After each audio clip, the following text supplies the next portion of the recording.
Все получилось! У-ху! Если вы смотрите это видео, значит я попала в Таиланд. А если не смотрите, значит я потратила очень много денег и времени впустую.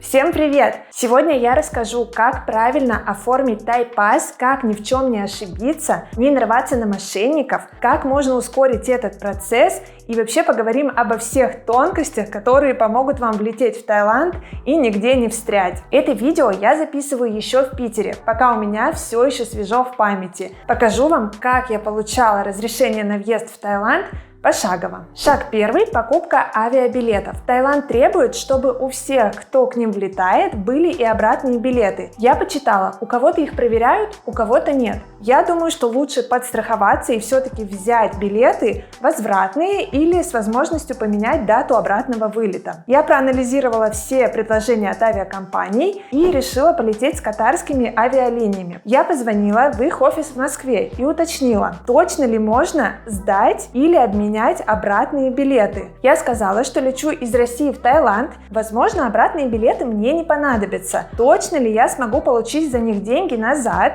или передвинуть дату на удобное время вылета? Они мне эту информацию подтвердили, и я пошла бронировать билеты. Билеты, как всегда, искала на Aviasales. Я подбирала, чтобы было удобное время вылета, хорошая стыковка и удобное время прилета. Самое лучшее предложение было как раз у катарских авиалиний. Я вылетаю отсюда вечером, потом пересадка в Дохе 3 часа, и на Пхукете я буду примерно в 12 часов дня. Билеты на двоих туда и обратно обошлись нам примерно в 100 тысяч рублей. Но часть этих денег я верну, потому что билеты, скорее всего, сдам, или они у меня просто не сгорят, я их отодвину на другую дату, когда буду знать, когда полечу из Таиланда обратно. Вообще, я влетаю в Таиланд по бесплатному 30-дневному штампу. И я думаю, вы все знаете, что сейчас действует так называемый ковидный штамп. Это возможность легкого продления легального пребывания в Таиланде. Сейчас эти правила действуют до 26 января. Процесс оформления я вам покажу позже, но вообще это стоит 1900 бат,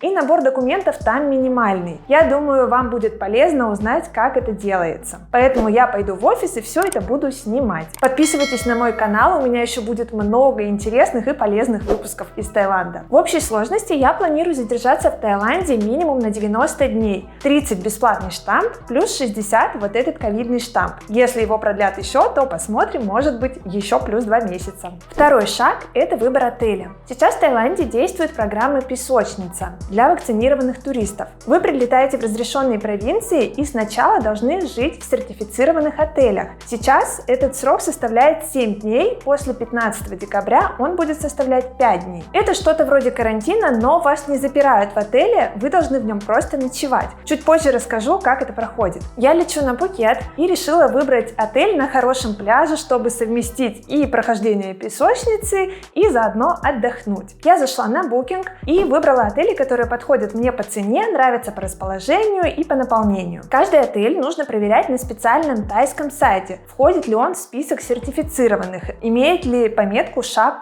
Я вбила название своего отеля и оказалось, что он подходит. Ссылку на этот сайт я вам оставлю в описании, обязательно проверяйте, потому что сейчас есть мошенники. Некоторые хозяева берут и лепят к себе эту пометку ША+, хотя на самом деле они не входят в список сертифицированных отелей, поэтому обязательно проверяйте. Как только вы забронировали отель, сразу свяжитесь с ним в соцсетях или попытайтесь достучаться на них на букинге. Они должны прислать вам специальное подтверждение, на которых должны быть прописаны фамилии всех гостей. Это понадобится для оформления разрешения на въезд в Таиланд. И сразу же договоритесь с ними о трансфере. Его можно оплатить либо сразу, либо когда вы уже заселитесь в отель. Они должны сказать вам, сколько это стоит, и тогда они встретят вас в аэропорту и довезут в отель. Трансфер нужно забронировать обязательно, потому что ехать на автобусах или на такси сейчас нельзя. Я связалась со своим отелем в Фейсбуке, мне очень быстро ответили, никаких проблем, они все знают уже, что к ним едут туристы и что именно нужно прислать, поэтому это не займет много времени. Трансфер из аэропорта Пхукета до отеля обошелся в 1000 бат за машину. Сам отель я вам покажу позже, уже по прилету, но вообще он обошелся мне примерно в 17 тысяч на двоих с завтраками. Это на 7 ночей. Самое классное, что он стоит прямо на пляже Корон, переходишь через дорогу, и вот оно, морюшка. Шаг третий – страховка. Здесь 3 важных условия. Во-первых, она должна покрывать все дни вашего пребывания в Таиланде, то есть до даты обратного вылета, на который вы взяли билет. Второе, она должна покрывать сумму лечения на $50 тысяч. И третье, должно быть прописано, что она покрывает лечение COVID-19. Я взяла страховку на 30 дней на сайте Черехапа. Оставлю вам ссылочку тоже в описании, потому что там самые классные цены. 2 полиса, которые соответствуют всем требованиям, обошлись в 6 тысяч рублей. Полис оформить очень просто, там все интуитивно понятно. В общем, рекомендую. 4-й шаг – это ПЦР-тесты. Всего их 3. Первый нужно будет сдать до вылета за 72 часа. Их можно сдать где угодно в вашем городе. Главное, чтобы результаты дали вам на руки и они были прописаны на английском языке. Второй тест вы будете сдавать, когда прилетите в аэропорт. Его нужно оплатить заранее, и ссылочку я вам оставлю. Это нужно сделать обязательно. Как только вы их оплатите, вам придет чек, его нужно сохранить, распечатать и показать в аэропорту. Вместе со вторым тестом вы автоматически оплачиваете и третий. Это антиген-тест, который вам нужно будет сделать самим в отеле на 6-й день пребывания. Результаты вы загрузите в специальное приложение. Если результат отрицательный, то песочница для вас закончилась, и вы можете путешествовать по Таиланду свободно. Детям до 6 лет ПЦР-тесты сдавать не надо. Тайские тесты обошлись примерно в 10 тысяч рублей на двоих, в России тесты обошлись примерно в 4. Итого около 14 тысяч рублей на двоих за все тесты. Когда я оплачивала тесты, столкнулась с такой проблемой, что ни одна карта не подходит. Я перепробовала 5 дебетовых карт, MasterCard от разных банков. Не подошла даже мультивалютная карта Тинькофф, на которой были куплены тайские баты. Я пошла гуглить и узнала, что у многих возникает такая проблема. Решить ее можно с помощью оплаты кредиткой или визой. Я попробовала карту Visa, и она подошла. Так что берите на заметку, что тесты лучше оплачивать дебетовой картой Visa или попробовать кредитку. И последний шаг – это оформление Тай-пас, то есть разрешение на въезд в Таиланд. Не слушайте тех, кто говорит, что это очень сложно и предлагает свои услуги за огромные суммы. Вы легко с этим справитесь. Просто соберите все документы, о которых я вам сказала. Как видите, это несложно. А потом заполните простую форму на официальном сайте тайского консульства. Ссылочку я тоже оставлю вам в описании. Там нужно указать ваши паспортные данные, когда вы прилетите, название отеля и прикрепить все документы в формате JPEG или PNG. Также подготовьте сертификат о вакцинации. Он обязательно должен быть на английском языке. Оттуда вырежьте QR-код и прикрепите его к заявлению на Тай-пас. Тайцы говорят, что так оформление будет проходить быстрее. Лучше регистрируйтесь не на российские почты, то есть не на Mail и не на Яндекс, а на gmail.com, потому что у тайцев иногда бывают проблемы с российскими почтовыми ящиками, и вы можете просто не заметить, что вам пришел Тай-пас. Ответ приходит в срок от 3 до 7 рабочих дней. Мой пришел за 3 дня. На этом все. Я собрала все документы. Если у вас остались какие-то вопросы, задавайте их в комментариях, и я постараюсь ответить и вам помочь. Я думаю, вы поняли, что это было не сильно сложно. Главное просто следовать всем инструкциям и ни в чем не ошибиться. Ну а теперь поехали в аэропорт. Я покажу вам, как прошел мой полет и как я въехала в Таиланд.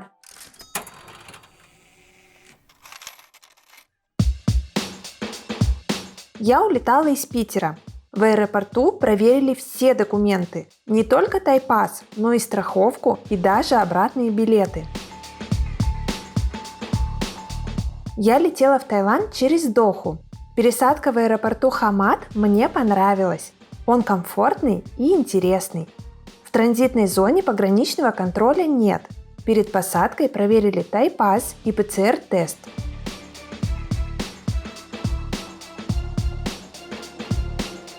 В аэропорту Пхукета пассажиров сначала посадили на проверку документов. Посмотрели паспорт, Тай-пас, оплату ПЦР-тестов. А еще миграционную карту, которую мы заполняли в самолете. Это простая форма с вашими данными и целью поездки. Дальше был пограничный контроль. Затем я получила багаж и пошла сдавать ПЦР в аэропорту. У тайцев все уже поставлено на поток. Это очень быстро. После этого мне выдали пакет с антиген-тестом, который я сделаю самостоятельно на 6-й день пребывания в Таиланде.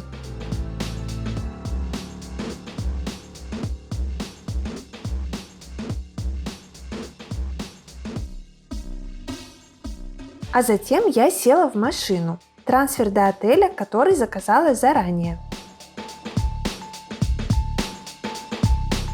В аэропорту все заняло примерно час. Все тесты, проверки, все у них классно организовано, все очень быстро. Там же сразу встречают, меня довезли до отеля, и дорога заняла примерно час. Потом меня сразу же заселили, и с дороги я решила немножко вздремнуть, а когда проснулась, то узнала, что результат теста уже готов, он отрицательный, и значит, что можно выходить из отеля. Вечером я сбегала на пляж, посмотрела на красивый закат, и вот сегодня уже утро, я могу свободно передвигаться по Пхукету, а на 7-й день, когда я сдам антиген-тест, я смогу выезжать за его пределы. В следующем видео я покажу, как выглядит мой отель Ша Плюс, в котором я прохожу песочницу, и как выглядит сейчас пляж Корон. Сколько здесь туристов, хотя сразу вам скажу, что их здесь не очень-то и много. Хотя это странно, как видите, все оказалось совсем не так сложно, как это представляется. Мне кажется, что тот, кто действительно хочет сейчас приехать в Таиланд, может спокойно это сделать. Так что не бойтесь, езжайте. Обязательно подпишитесь на мой канал, чтобы ничего не пропустить. Я еще планирую здесь ездить на острова, потом я полечу на Самуи и еще много всего интересного. Ставьте лайк, пока!